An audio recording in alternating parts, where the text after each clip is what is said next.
अस्सलाम वालेकुम स्टूडेंट्स। हम केमिस्ट्री के सेकंड लेक्चर की जानिब बढ़ते हैं। जिस पहले लेक्चर के अंदर हमने केमिस्ट्री की डेफिनेशन और फर्स्ट थ्री ब्रांचेस के बारे में पढ़ा, उनको समझने की कोशिश की। नेक्स्ट जो 5 ब्रांचेस हैं उनके बारे में हम आगे पढ़ते हैं। केमिस्ट्री क्या है ये हम लास्ट लेक्चर के अंदर डिस्कस कर चुके हैं। ये साइंस की वो शाख है जिसके अंदर हम composition, structure, properties and chemical reactions of matters के बारे में स्टडी करते हैं। नेक्स्ट अब हम उनकी जो रिमेनिंग ब्रांचेज हैं उनकी तरफ चलते हैं। जो नेक्स्ट ब्रांच है वो है बायोकेमिस्ट्री। द बायो का जो लफ्जी मतलब है उसका मतलब है जिंदगी। केमिस्ट्री की वो शाख, the branch of chemistry that deals with composition, reaction of substances in living organisms, यानी जिंदा जानवरों के अंदर जो रिएक्शंस हो रहे हैं उनके रिलेटेड जो भी मालूमात है वो बायोकेमिस्ट्री के अंदर मौजूद है। हम जो in composition and reaction of substances in living organisms इसकी जो स्टडी करते हैं ये बायोकेमिस्ट्री के अंदर होती है। बायोकेमिस्ट्री की जो शाख है, ये केमिस्ट्री की शाख उस वक्त इमर्ज की गई जब साइंटिस्ट ने इस बारे में सोचना शुरू किया कि कैसे जो जिंदा ऑर्गेनिजम्स हैं, लिविंग ऑर्गेनिजम्स हैं, वो कैसे फूड से, खुराक से एनर्जी हासिल करते हैं। तो तब साइंटिस्ट ने क्या किया कि केमिस्ट्री की एक नई शाख को जन्म दिया और इसको अलग एक शाख के तौर पर बायोकेमिस्ट्री का नाम दिया गया। ये biochemistry manufacturing of food, artificial तौर पे हम इसकी प्रिजर्वेशन भी करते हैं, इसके अंदर एग्रीकल्चर के अंदर भी इसे इस्तेमाल किया जाता है और मेडिसिन के अंदर भी इसको बायोकेमिस्ट्री का बहुत इंपॉर्टेंट रोल है। उसके बाद नेक्स्ट इंडस्ट्रियल केमिस्ट्री आती है। इंडस्ट्रियल केमिस्ट्री अपने नाम से ही इंडस्ट्री से इंडस्ट्रियल केमिस्ट्री है। केमिस्ट्री की वो शाख जिसके अंदर हम इंडस्ट्रीज के अंदर कमर्शियल स्केल के ऊपर बहुत ज़्यादा, कमर्शियल स्केल मतलब कि तजारती पैमाने पर बहुत ज़्यादा कंपाउंड्स तैयार करते हैं। The branch of chemistry that deals with the manufacturing of chemical components and compounds in laboratories.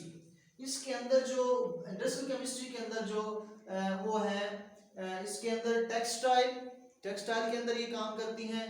इसके अलावा फर्टिलाइजर, सोप्स और भी काफ़ी सारे केमिकल्स जो है वो इंडस्ट्रियल स्केल पर यानी कमर्शियल स्केल के ऊपर हमें ये तैयार करती है इसके अंदर। तो हम इंडस्ट्रियल केमिस्ट्री के अंदर क्या क्या स्टडी करते हैं, केमिस्ट्री की वो शाख जो केमिकल कंपाउंड्स बनाती है इंडस्ट्रियल स्केल पर या कमर्शियल स्केल के ऊपर, तजारती पैमाने के ऊपर वो शाख जो कमर्शियल स्केल के ऊपर केमिकल्स बनाने के लिए इस्तेमाल की जाती है, जिसके अंदर हम इस शाख के अंदर हम क्या क्या स्टडी कर सकते हैं। ये हमें टेक्सटाइल, इसके अलावा फर्टिलाइजर, पेस्टिसाइड्स और सोप वगैरह जैसी अशिया जो है वो बनाने में मदद देती है।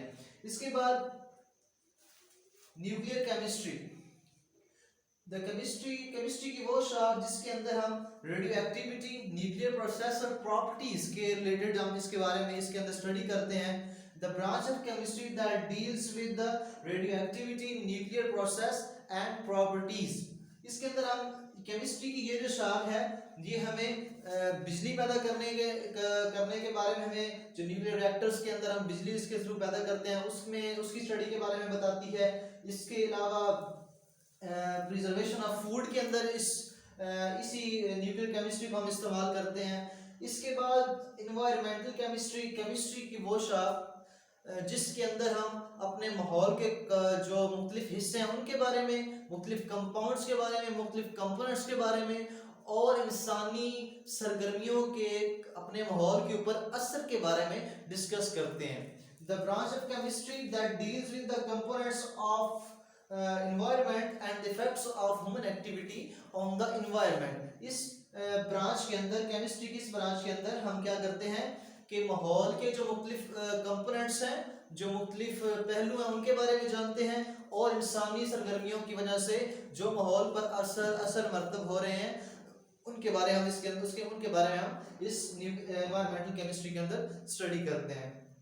उसके बाद लास्ट जो ब्रांच है केमिस्ट्री की वो हमारे पास इंडस्ट्रियल एनालिटिकल केमिस्ट्री। एनालिटिकल तज्जिया करना मुख्तलिफ कंपाउंड्स का इसके अंदर हम तजिया करते हैं। इसके अंदर होता क्या है, इसके अंदर हम आइडेंटिफाई करते हैं या फिर हम सेपरेशन करते हैं। The branch of chemistry that deals with in which we study separation analysis of sample and identify its component, यानी हम इसके अंदर सेपरेशन भी करते हैं और तजिया भी करते हैं कंपाउंड्स का, और इसके साथ साथ उस कंपाउंड के अंदर कौन कौन से कंपोनेंट्स या उससे जो हमारे पास जो मॉलिक्यूल है या कोई ऐसा कंपाउंड है उसके अंदर कौन कौन से कंपोनेंट्स हैं हम उनकी शनाख्त भी करते हैं। इसके अंदर एनालिटिकल केमिस्ट्री के अंदर हम क्या करते हैं, सेपरेशन एनालिसिस भी करते हैं और इसके साथ साथ आइडेंटिफिकेशन ऑफ कंपोनेंट्स भी करते हैं। यहाँ तक ये इन ब्रांचेस का जो सिलेबस था वो खत्म हो चुका। उसके बाद आगे जो नेक्स्ट लेक्चर है वो इससे आगे हम बेसिक्स डेफिनेशन के अंदर करेंगे। उसके अंदर मैटर और आगे काफ़ी 4-5 डेफिनेशन है, फिजिकल प्रॉपर्टीज़, केमिकल प्रॉपर्टीज़, तो वो हम नेक्स्ट लेक्चर के अंदर डिस्कस करेंगे। यहाँ तक ब्रांचेस जो हैं वो केमिस्ट्री की ब्रांचेस और इसकी केमिस्ट्री की डेफिनेशन और यहाँ तक एंड हो चुकी है। नेक्स्ट वीडियो के अंदर हम आगे इसको बेसिक डेफिनेशन को डिस्कस करेंगे। इस ब्रांचेस के अंदर केमिस्ट्री की जो इंट्रो है इसके अंदर अगर किसी चीज़ को कोई चीज़ आपको समझ ना आए तो आप मुझे टेक्स्ट करें, इंशाल्लाह मैं आपको उस प्रॉब्लम का सलूशन भी बताऊंगा, उसकी वीडियो बनाकर आप तक पहुंचाऊंगा। तब तक के लिए मुझे इजाज़त दीजिए, अल्लाह हाफिज़।